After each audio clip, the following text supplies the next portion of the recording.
My friends, let us come together for a moment of stillness. Let us set aside the long history of effort, striving, petition, and fear that has so often been called prayer. Let us place down the weight of everything we have been taught about reaching out to a God who seems far away, uncertain, unresponsive, and let us open ourselves to something deeper, something quieter, something far more intimate than words or ritual can ever convey. For centuries, men and women have prayed with great sincerity. They have prayed with tears, prayed with hope, prayed with desperation. They have prayed long prayers and short prayers, prayers of repetition and prayers of pleading. And yet, for so many, prayer has felt empty, hollow, a call that receives no answer, a movement that yields no presence. Why is this so? Is it because God is silent? Is it because God withholds? Is it because our prayers are unworthy or insufficient? No, my friends. None of these are true.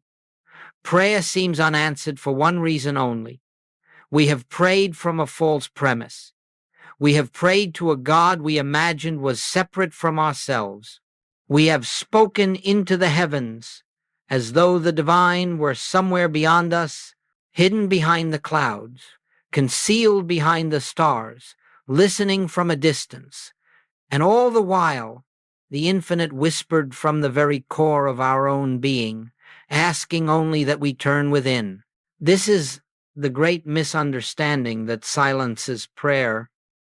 Not the lack of faith, not the lack of sincerity, but the lack of recognition. For prayer is not an act of reaching outward at all. Prayer is not a cry to a far-off deity. Prayer is not begging, persuading, or pleading with a power that must be convinced to intervene in our affairs. Prayer, in the spiritual sense taught by the Master, is recognition of a presence already here, already alive, already the very essence of our own being. When Jesus spoke the words, "The kingdom of God is within you," he was not offering poetry. He was not speaking symbolically. He was revealing the secret of true communion. He was telling mankind that God is not found through distance, effort, or persuasion. God is found in the quiet awareness of the invisible presence at the center of our consciousness. But because we have looked outward, because we have searched across the world, across the sky, across the pages of doctrine and belief, we have overlooked the one place where God actually is. And so prayer becomes silent, not because God is silent, but because we are speaking into the wrong direction. Imagine, if you will, a man standing in a darkened room, calling out for light. He pleads, he cries, he searches the corners of the room for a candle, a lamp, a flame. But the light is not in the corners. It is not in the walls. The switch is not somewhere across the room. The light is at his fingertips. Yet until he turns to the place where the light actually is, he remains in darkness, no matter how desperately he calls. So it is with prayer. So it is with God. We have prayed into the air and expected the answer to return through the air. But God does not dwell in the outer world. God does not communicate through distance. God does not answer from the sky. God is the living presence within your very consciousness. And until prayer is turned inward, until prayer is recognized as the silent opening of the soul to the presence that is already here, prayer will feel unanswered, not because there is no answer, but because we have not yet learned how to listen. My friends, this is the beginning of our journey today, to gently release the old idea of a God who must be reached and awaken to the truth of a God who is already closer than our own breath. nearer than our own heartbeat, present in the very awareness with which we hear these words. Let us set aside every concept of prayer that involves effort, persuasion, or distance. Let us forget, for a time, the forms and formulas, the phrases and rituals, and let us open ourselves to the possibility that true prayer begins in silence, in stillness, in the recognition that God is not a being we seek, but a presence we acknowledge. This is the first step, the first shift, the first turning of the heart toward the kingdom within. We will walk further into this truth together. But for now, rest in this simple understanding. Prayer is not asking God to come to you. Prayer is the realization that God is already here. And now, my friends, let us go deeper. For if prayer has felt silent, if communion has felt dim or uncertain, it is because humanity has rested on one great misunderstanding, the belief in a God who exists somewhere other than where we are. This belief is the root of all spiritual struggle. It is the foundation of fear, guilt, separation, and the endless effort to reach upward to a presence we imagine is not yet here. Let me say this plainly. The greatest barrier to spiritual realization is the belief that God is distant. This belief has shaped the prayers of nations, the rituals of religions, and the inner lives of countless sincere souls. Yet it is a belief without foundation in spiritual truth. From childhood, we are taught subtly or explicitly that God is above us, beyond us, outside of us. We are encouraged to imagine God seated on a throne, living in a heaven far removed from the world of human experience. And from such an image, prayer naturally becomes an attempt to bridge an impossible gap. We cry out to the heavens because we have been conditioned to believe that God is somewhere up there. We kneel with heads bowed toward the ground because we believe that God must descend from beyond. We speak words into the air, hoping they will be carried across the vastness of divine distance. But, my friends, there is no such distance. There never has been. The infinite does not dwell in remote spaces. Spirit is not bound by geography. Omnipresence does not exist in some places and not in others. If God is truly omnipresent, then God must be present exactly where you are, and if God is present where you are, then the belief in a distant God is the only veil that hides the presence from your awareness. It is not God who is absent. It is our concept of God that has wandered away. Let us look gently and honestly at this illusion of distance. When you believe God is far, you begin to feel unworthy. You begin to imagine that you must travel toward Him through effort, through moral struggle, through religious performance. You begin to imagine that you must earn the right to be heard. And so prayer becomes a striving, a reaching, a stretching of the soul towards something it believes is beyond its grasp. But what if the very foundation of this struggle is false? What if God has never been apart from you, not for a single moment of your life?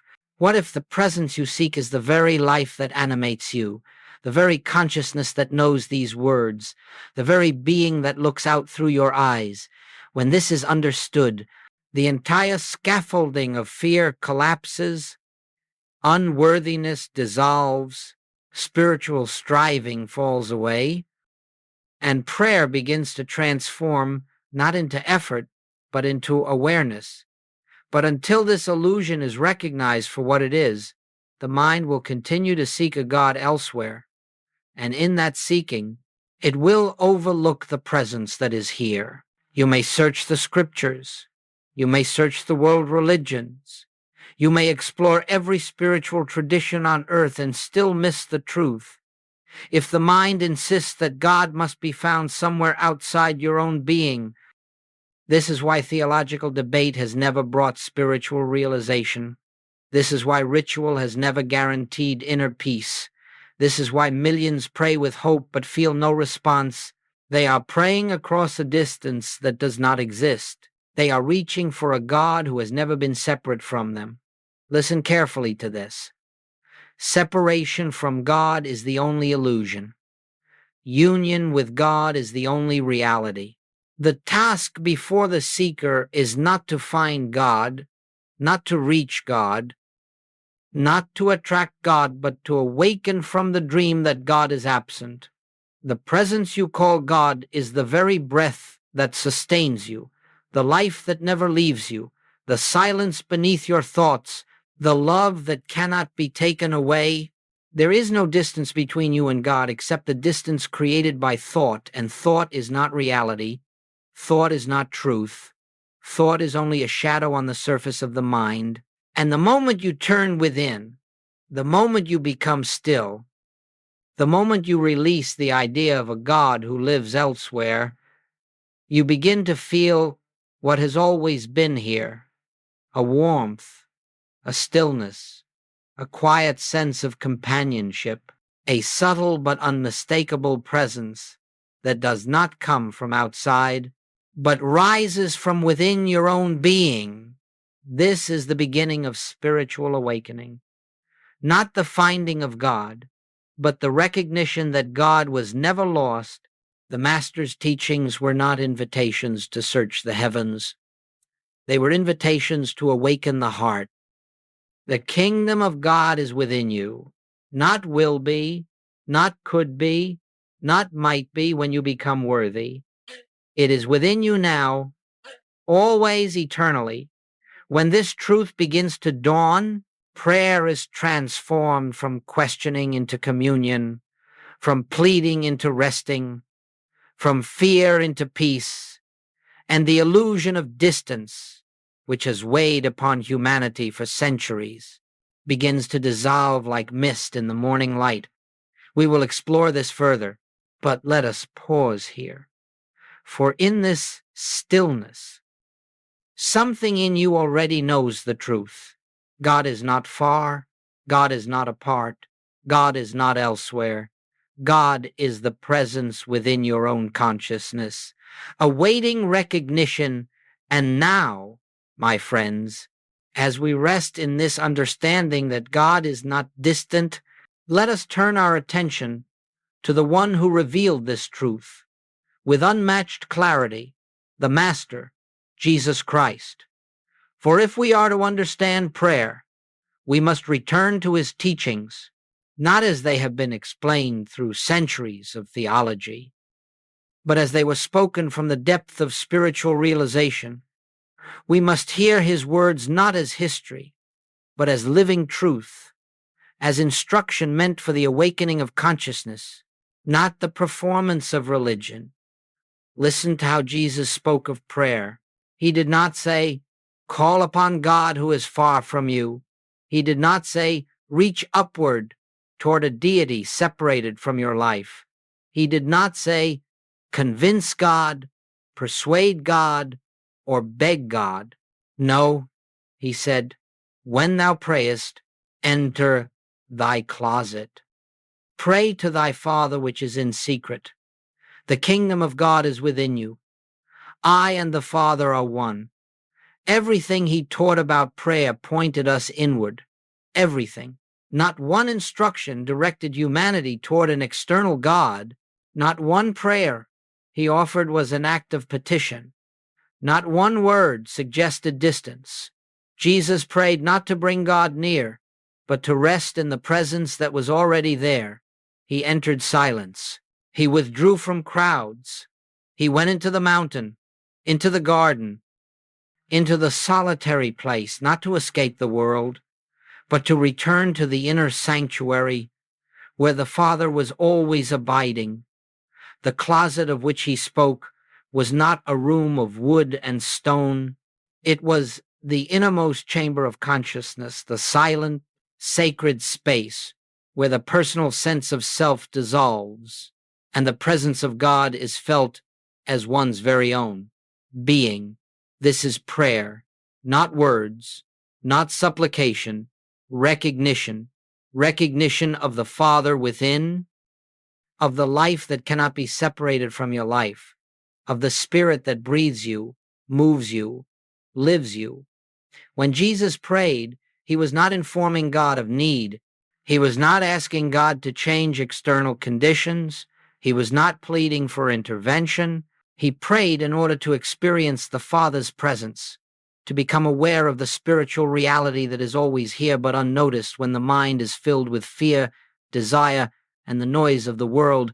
This is why he could say, "Your Father knoweth what things ye have need of before ye ask him." Consider the depth of that statement.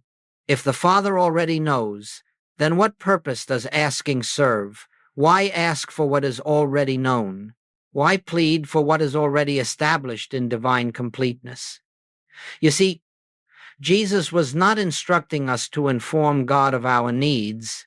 He was instructing us to silence the mind that believes in need at all and to awaken to the reality in which every need is met in the fullness of spiritual being. This is why the Master's Prayer, the Lord's Prayer, contains no asking, no pleading, no petition. It is pure recognition. Thine is the kingdom. Thine is the power. Thy will is done. It is not a prayer to bring something into being. It is a prayer that acknowledges what already is. Jesus did not say, "Let me have supply." He said, "Consider the lilies. Your Father careth for you. Fear not, little flock, for it is your Father's good pleasure to give you the kingdom." He did not say, "Heal me, Father." He said, "My Father worketh, and I work." He recognized that healing was not something to be received, but something to be revealed through awareness of the Father's indwelling presence. He did not say, "Give me strength."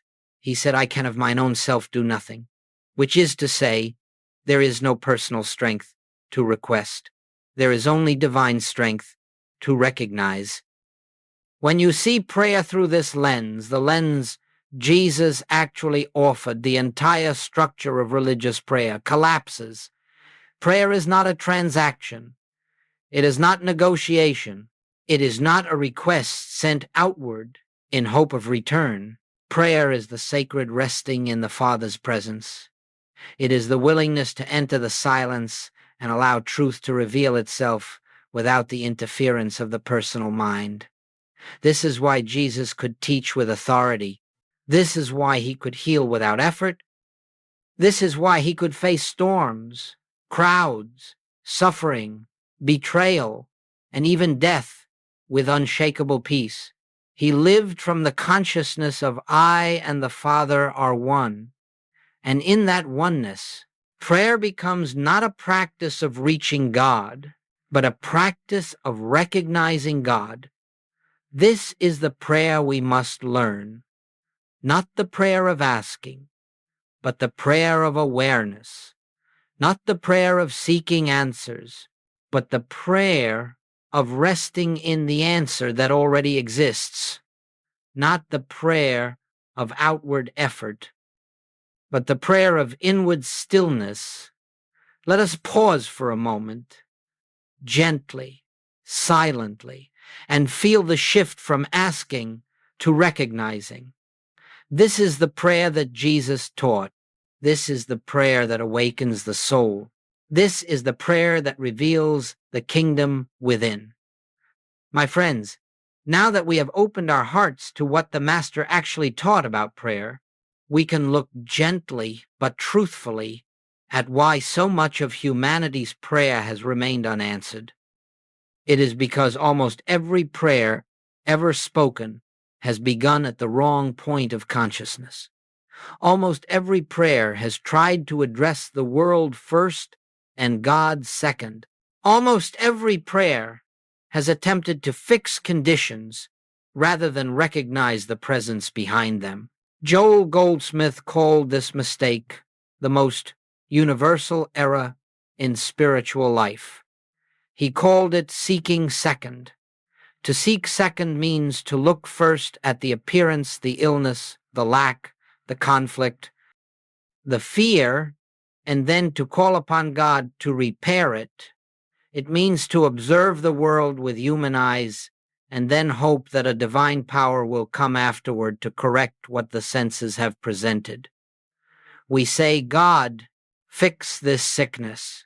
God, change this situation. God, remove this fear. God, supply this need. But notice the order of consciousness. We have already accepted the appearance as truth before we have turned to the presence. We have believed in the problem, believed in it so completely that we now ask God to overcome it. We are trying to use spirit to repair matter rather than letting spirit reveal itself as the only reality. This is seeking second. And as long as we seek second, prayer will be fruitless. Understand this clearly. What you recognize first becomes the authority in your consciousness. If you recognize the sickness first, then sickness becomes your authority, and God becomes your remedy. If you recognize fear first, fear becomes your authority, and God becomes your comfort. If you recognize lack first, lack becomes your authority, and God becomes your supplier. But God is not a supplier. God is not a comforter in the sense of repairing what fear has created.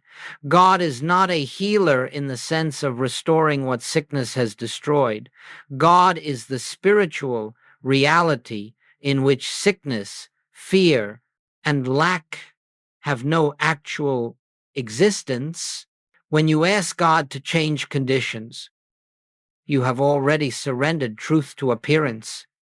You are declaring the world of form to be real and the world of spirit to be secondary. But Jesus never worked this way. He did not look at the illness and then ask God to intervene. He recognized God first, and in that recognition, the illusion dissolved.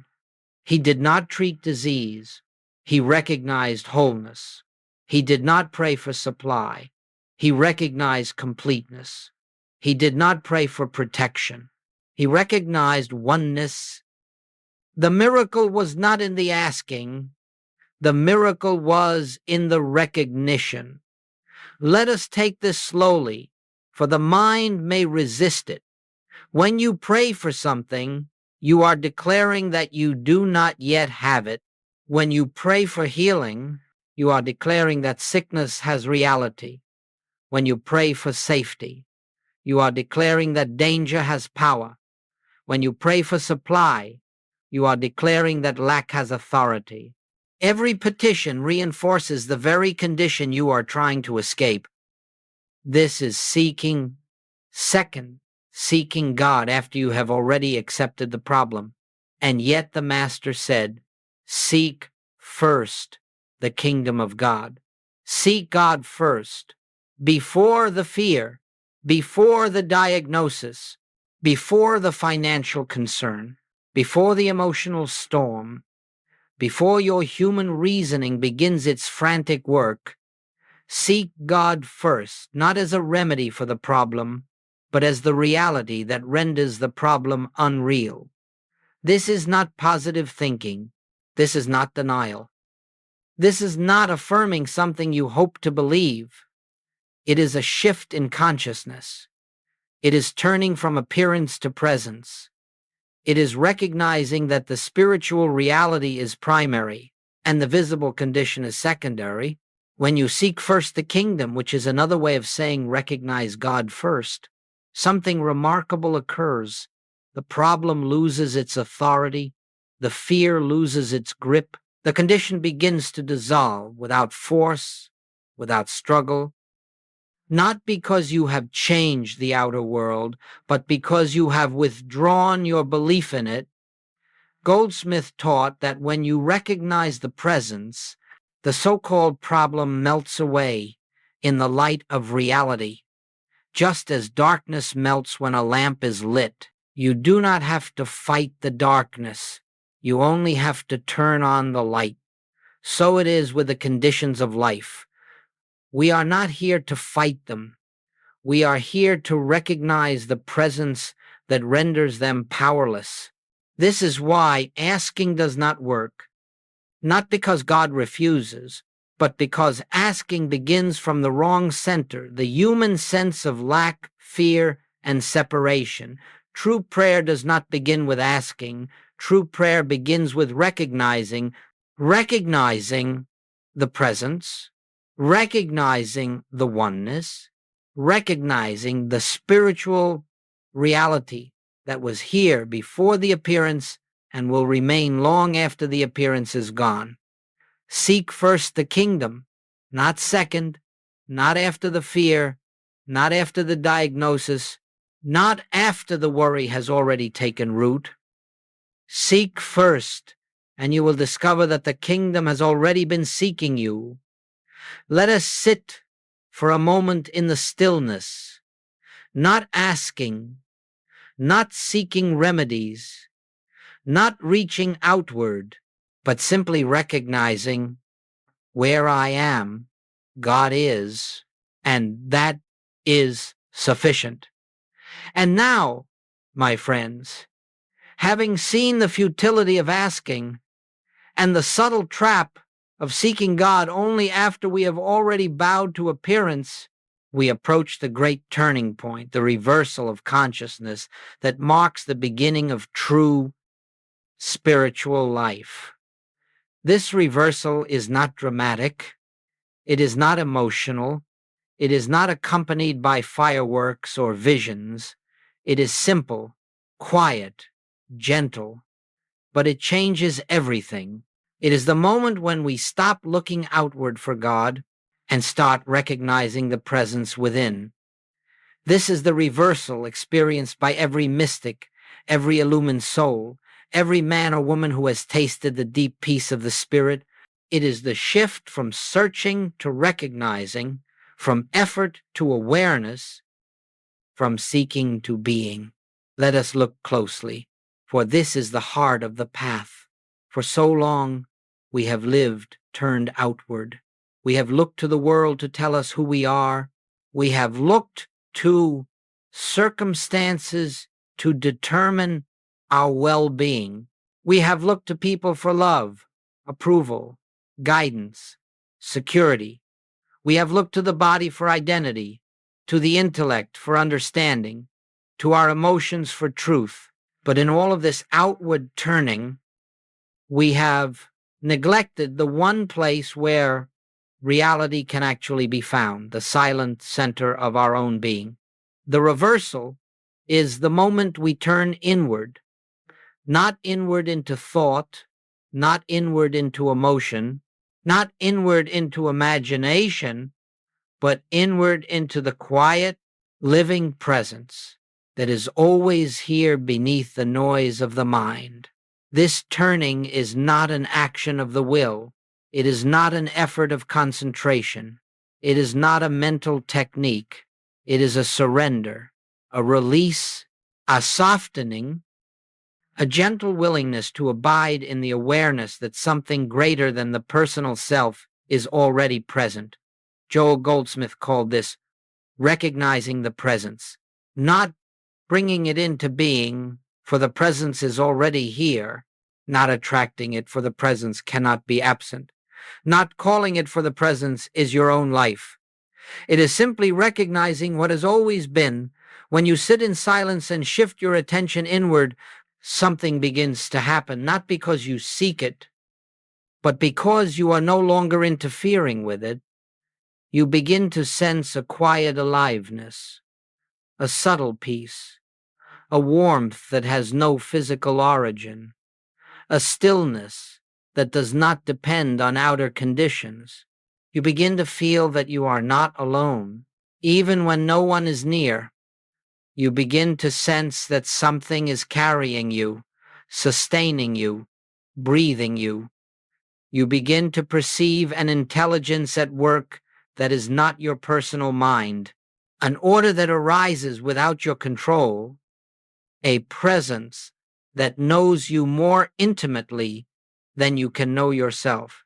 This is the beginning of recognition, and recognition is the true foundation of prayer. To recognize is not to repeat phrases. It is not to affirm truths mechanically. It is not to force belief. To recognize is simply to see inwardly, quietly, without effort, that God is the very essence of your being, that the life in you is not personal but divine, that your consciousness is an instrument through which the infinite expresses itself. Once this is glimpsed, even faintly, prayer becomes entirely different. No longer do you ask for healing. You recognize that wholeness is the nature of your being. No longer do you ask for supply. You recognize that completeness is the nature of spirit. No longer do you ask for peace. You recognize that peace is the nature of the presence within. No longer do you ask for guidance. You recognize that the intelligence which formed the universe is already living in you, moving through you, directing you. Nothing is added to you. Nothing is given to you. Nothing is sent to you. You awaken to what has always been yours in truth. This is the reversal from seeking to recognizing, from asking to resting, from looking outward to turning inward, from believing in separation to knowing oneness. And my friends, once this recognition begins, even in small ways, your inner life changes.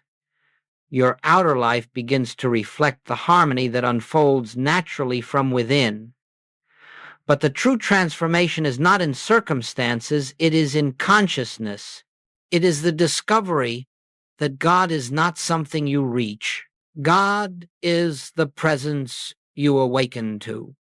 Let us take a moment now together in shared stillness. Feel the breath move in and out, not as your breath, but as life breathing itself. Feel the awareness that listens to these words, not the mind, but the presence behind the mind. Feel the quiet space in which all thoughts rise and fall, the space that does not change. In that stillness, recognize I am already in the presence. The presence is already in me. We are one. This is the reversal. This is the beginning of true prayer. This is the doorway to a life lived in union with the infinite, my friends. Having come to the recognition that the presence is within you, and that prayer is not asking but resting in this inner awareness, we now touch one of the most beautiful mysteries of the spiritual life, the mystery of grace. For once you begin to recognize God, not as a distant power to be persuaded, but as the living presence of your own being, the entire burden of life begins to lift. The strain dissolves, the effort dissolves. The need to manipulate, control, or force conditions begins to fade like a shadow in the light of dawn. Why? Because the moment you cease trying to make life conform to your will, you make room for the divine to reveal itself. This is the miracle of grace. Grace is not something God gives. Grace is the natural activity of the presence. When the human mind is still, grace is the rhythm of the infinite, expressing itself without your effort. Grace is God being God when you stop trying to be the God of your own life. You see, as long as you strive, as long as you push, as long as you attempt to change the outer world through human force, you interfere with the harmony that is already established in spiritual reality. It is as though the personal sense of self stands between you and the flowing river of truth.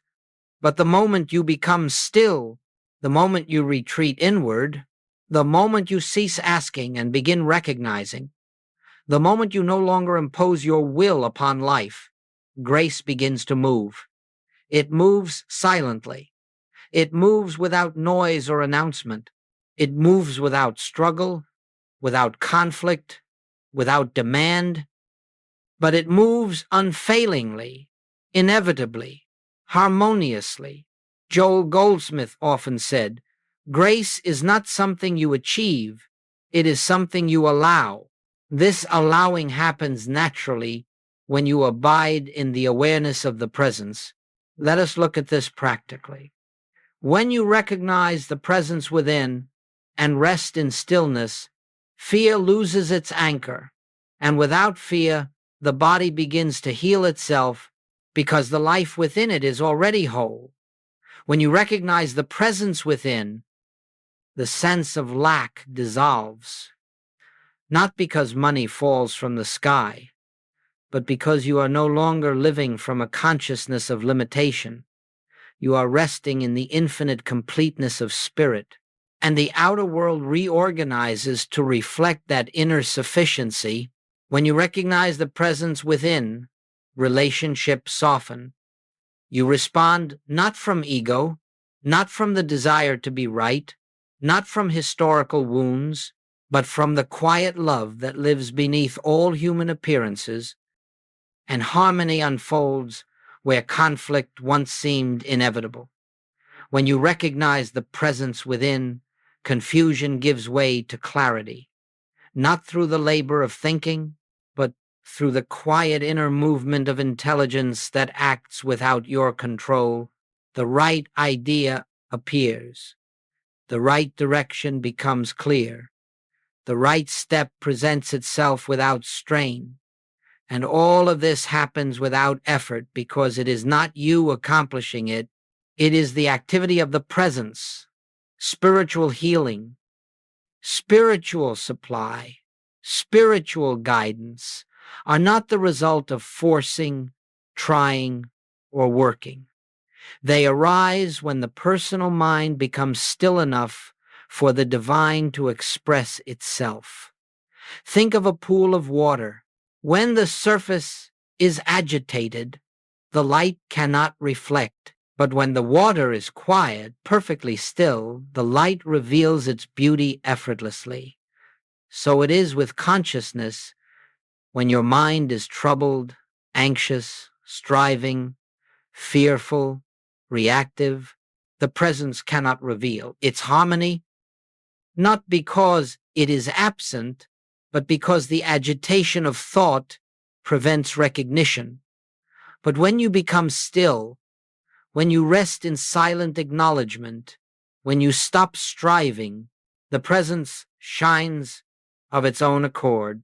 This is why the Master could rebuke storms, heal the sick, multiply bread, raise the dead, not because he possessed a supernatural power to manipulate the world, but because he lived from the consciousness in which there is no separation, no fear, no lack, no death, only the activity of the Father.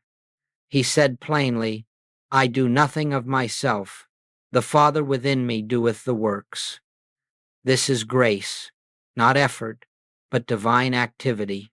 You and I experience this same grace when we recognize the presence and abide in it, not as a method, not as a technique, not as a means to achieve results, but as the natural unfolding of reality, when the personal self is no longer interfering. My friends, when you turn inward in recognition, you begin to feel the subtle peace that has always been here remain there, even for a moment, and watch how life reorders itself without your command. This is true prayer. This is spiritual living. And this is how transformation occurs, not through effort, but through grace. Let us pause for a breath of silence and feel the quiet activity of the presence in this very moment. My friends, we now come to one of the most sacred elements of the spiritual path, entering the silence. Without the silence, the presence remains merely an idea. With the silence, the presence becomes a living reality. For the silence is not the absence of sound. It is not the blankness of mind. It is not the quiet that follows a busy moment. The silence is a dimension of consciousness, a state in which the personal sense of self no longer stands between you and the infinite. In this silence, you do not think of God. You do not speak to God. You do not ask God for anything. You do not even contemplate God. You simply rest in God. Goldsmith called this the practice of the presence. But let us understand what this means, for it is easily misunderstood. Many imagine that practicing the presence is a mental exercise, repeating certain truths, holding certain ideas, trying to stay focused on spiritual thoughts. But the presence cannot be practiced in thought because the presence is not a thought. The presence is the living reality of your own being. Thought can only point to it, thought cannot reveal it. The practice of the presence is not thinking, it is recognizing, it is turning inward, gently, letting the mind grow quiet, and becoming aware of the stillness behind the mind. Let me describe this simply. Sit comfortably, without strain, close your eyes, if that feels natural, and just notice that something is aware. There is an awareness that is here before thought arises. There is an awareness that remains even when thought dissolves. Like the sky behind the clouds, it is always present. Become gently aware of that awareness. Do not try to control it. Do not try to deepen it. Do not try to perfect it. Just notice it. This awareness, this quiet, observing, spacious presence is the doorway to the silence. It is not personal. It is not your awareness. It is the one presence expressing itself as your capacity to know, to witness, to be. Rest there without effort. When thoughts arise, as they will do, not resist them. Do not chase them. Do not fight them. Do not try to silence them. Let them pass like ripples on the surface of a lake, knowing that beneath them lies the still depth that is never disturbed. You are not trying to reach God. You are letting go of the belief that you were ever separate. This is the silence. The silence is not an achievement. It is not a special state reserved for saints and sages. It is the natural condition of your soul uncovered when the noise of the personal self grows. Still, and it is in this silence that the presence becomes tangible, not as emotion, not as sensation, not as vision, but as a deep, quiet certainty, a knowing without words, a peace that does not depend on any condition, a light that does not shine through the eyes, but through consciousness itself. Stay in this silence, even for 1 minute, and spiritual transformation begins. For in the silence, God becomes the activity of your being. In the silence, the Father within goes before you. In the silence, harmony unfolds without your effort. In the silence, solutions arise without your planning. In the silence, healing takes place without your trying to heal. This is why Goldsmith urged his students again and again, enter the silence many times a day, even if only for a few seconds, not to gain something, not to accomplish something, not to receive answers, but to abide in the recognition of the presence and to let grace do what you cannot do through human effort. Let me speak plainly. 1 moment of true silence is more transformative than hours of mental prayer. For in the silence, you are not using God, you are letting God use you. You become an instrument, an open channel, a place where the infinite expresses itself into form. And this is the beginning of spiritual life. Not thinking about God, not believing in God, not talking to God, but being still enough for God to reveal himself as your very being. Let us rest now. For even the breath, in the quiet recognition, thou art here, and I am in thee, and all is well. This is the silence. This is the presence. This is prayer in its purest form, my friends. Once the silence becomes familiar, once recognition of the presence begins to dawn within you, something extraordinary and deeply natural starts to take place. Your life, your outer, visible life begins to reorganize itself according to your inner state of consciousness. This is not metaphysics. This is not mental manipulation. This is not manifestation as the world teaches it. It is simply the law of spirit. The inner is the cause. The outer is the effect. In truth, your outer life has always been the shadow of your inner state. Every fear you have carried has eventually appeared as conflict. Every belief in limitation has eventually appeared as lack.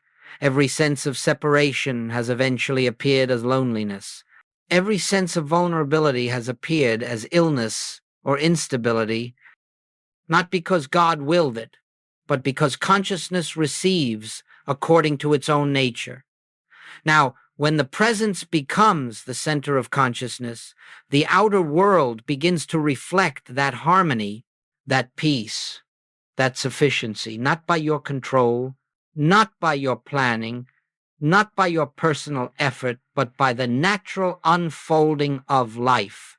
Let us make this clear. You do not use God to improve your outer life.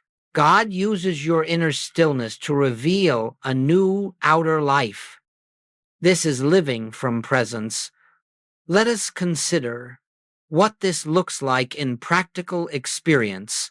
When you awaken in the morning and your first awareness is of the presence within, even for a few seconds, you begin the day not as a personal self struggling to survive, but as spiritual being recognizing the invisible source of your life.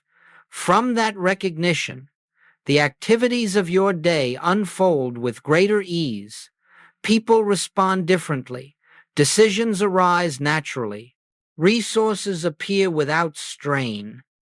Problems dissolve before they reach their full shape, not because you are manipulating anything, but because you are not interfering with anything. The presence governs.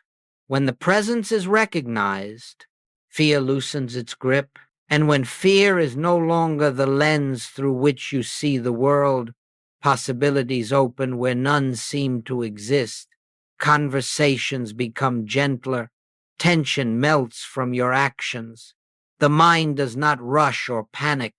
Even time itself seems to expand. This is living from presence. When you face difficulty, a financial concern, a relationship strain, a physical symptom, you pause. You do not attack the issue. You do not argue with it. You do not scramble for solutions. You pause. You turn within. You recognize the presence. And then you act not from fear, but from quiet inner guidance. This may take 10 seconds. It may take one breath. But that single moment of turning inward shifts the entire trajectory of your response. And because your response is different, the outcome becomes different. The outer follows the inner. When you approach your relationships from presence, you begin to see the divine in those around you. You are no longer reacting to their personalities, their moods, their histories, their appearances. You are quietly recognizing the same presence that lives within you, living as them. This recognition softens the atmosphere. It breaks the cycle of reaction. It brings clarity where confusion once lived. It brings compassion where resentment once held ground. It brings peace into conversations that once erupted in conflict. Not because you forced yourself to be patient, but because the presence within you was recognized, and it became the presence with which you met the world. This is living from presence. When faced with a decision, you do not analyze endlessly. You do not panic about outcomes. You do not weigh every option 100 times. You become still. You enter the silence. You feel the quiet flow of inner knowing, and you follow the impulse that arises from that stillness. This is guidance, not mental, not emotional, not reactive. It is the activity of the infinite moving through your consciousness, the same intelligence that formed galaxies, guided the prophets, and breathed life into every living being.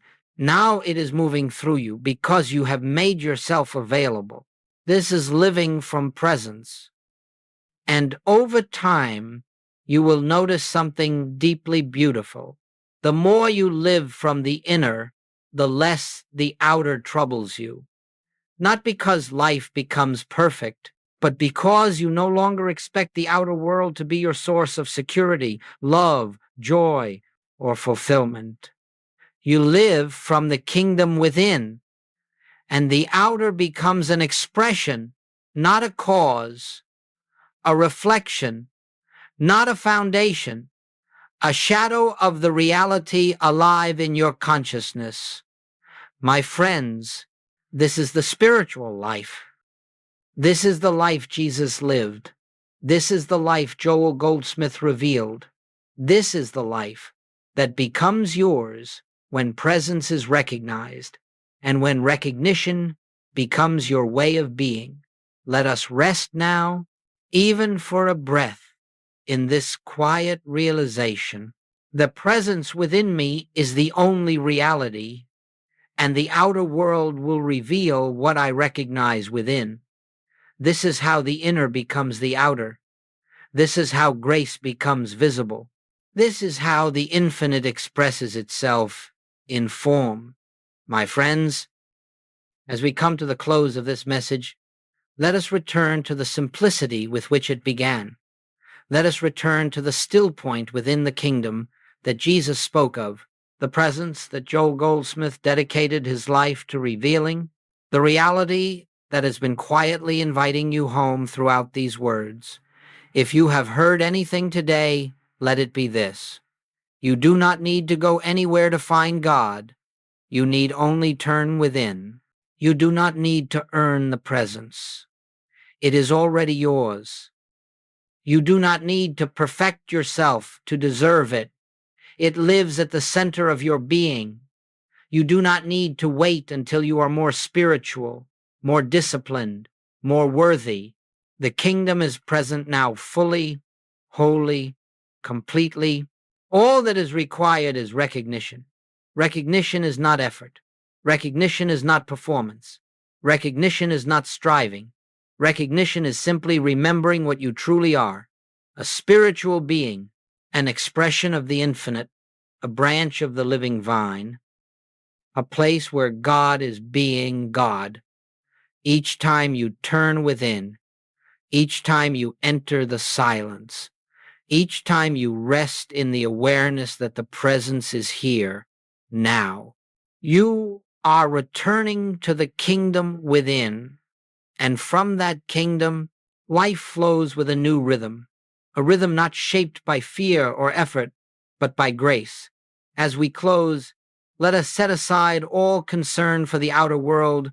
Let us release every temptation to seek God as a remedy for problems. Let us surrender the need to fix, change, or control life. Let us return gently, quietly to the truth.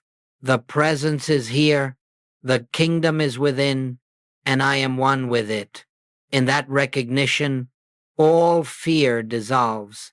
In that recognition, all struggle ends. In that recognition, all things are added not because we seek them, but because we have sought first the reality behind all things. My friends, wherever you walk after this moment, wherever you go, whatever tasks, conversations, decisions, or challenges await, remember this: you carry the kingdom with you.